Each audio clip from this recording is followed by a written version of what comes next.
नमस्कार, मी गणेश जाधव आणि आपण पाहत आहात संघर्ष योद्धा न्यूज।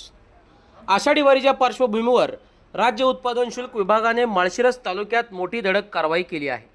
गुप्त माहितीच्या आधारे उत्पादन शुल्क विभागाच्या पथकाने मळोली परिसरात सापळा रचला। या कारवाई दरम्यान गोवा राज्यातून महाराष्ट्रात बेकायदेशीररित्या आणले जात असलेला विदेशी मद्याने भरलेला 14 चाकी ट्रक पकडण्यात आला। या ट्रकमधून तब्बल 700 बॉक्समधील 8400 विदेशी मद्याच्या बाटल्या जप्त करण्यात आल्या। तसेच एक ट्रक आणि 3 मोबाईल फोन असा एकूण 1,24,71,000 रुपयांचा मुद्देमाल जप्त करण्यात आला आहे। या प्रकरणी 2 आरोपींविरोधात महाराष्ट्र दारूबंदी अधिनियमांतर्गत गुन्हा दाखल करण्यात आला असून पुढील तपास दुय्यम निरीक्षक सौरभ भोसले करत आहेत। दरम्यान राज्य उत्पादन शुल्क विभागाने नागरिकांना अवैध मद्य निर्मिती, विक्री किंवा वाहतुकीची माहिती मिळाल्यास टोल फ्री क्रमांक 1800 833 33 33 किंवा व्हॉट्सअप क्रमांक 8422 00 11 33 वर संपर्क साधण्याचे आवाहन केले आहे।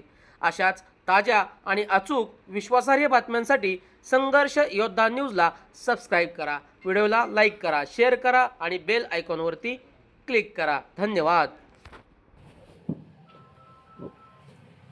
दिनांक 12 जुलै संध्याकाळी मिळालेल्या माहितीनुसार एक अशोक लेलँडचा ट्रक जो गोवा निर्मित मद्य विशेषतः व्हिस्की तो परराज्यातील मद्य अवैध मार्गे वाहतूक करत असल्याची खात्रीशीर बातमी मिळाली। त्यानुसार आमचे माळशिरस टीम यांनी नाकेबंदी करण्यात आली व त्याच्यात सांगोला इंदापूर मार्गावर मळोली गावात एक अशोक लेलँडचा ट्रक 700 बॉक्ससह 750 ml च्या 700 बॉक्ससह पकडण्यात आला, ज्याची मुद्दे कारवाई आहे आणि त्या कारवाईचं क्रेडिट नक्कीच माळशिरस टीमचं आहे। तपास अधिकारी सौरभ भोसले सर, निरीक्षक भवड सर व त्यांच्या टीमचीच ही मेहनत आहे। कुठून होता नक्की माल, म्हणजे कुठून भरला होता वगैरे काय?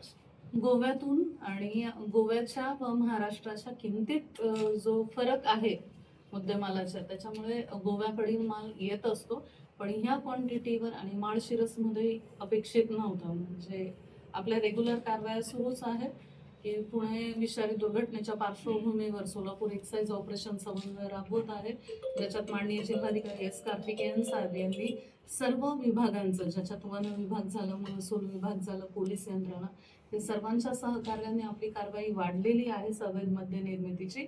मात्र आषाढी एकादशीच्या पार्श्वभूमीवर आपण एकूण 7 पथके नेमलेले आहेत व वेळोवेळी वेगवेगळ्या रस्त्यांची गस्त पाहणी सुरू आहे। त्या पार्श्वभूमीवर एक निश्चित चांगलं यश म्हणता येईल जे माळशिरस टीमने मिळवले आहे। याची पुढे कारवाईची रूपरेषा कशी असेल?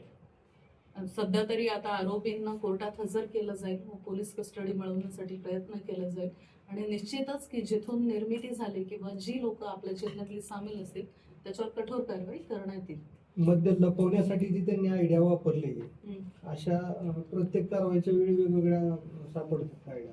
हा, निश्चितच की आता हा प्रकार वाढलेला आहे आणि ही जी मद्य लपवण्याची ट्रिक आहे ही वेळोवेळी ट्रकांमध्ये केली जाते, पण स्पेशली बॉर्डर जिल्हे जे आहेत, म्हणजे कोकण किनारपट्टीचे जिल्हे किंवा धुळे, नंदुरबार, जे की बाहेरच्या राज्यांना लागून आहे, त्या जिल्ह्यांमध्ये असा प्रकार आढळतो।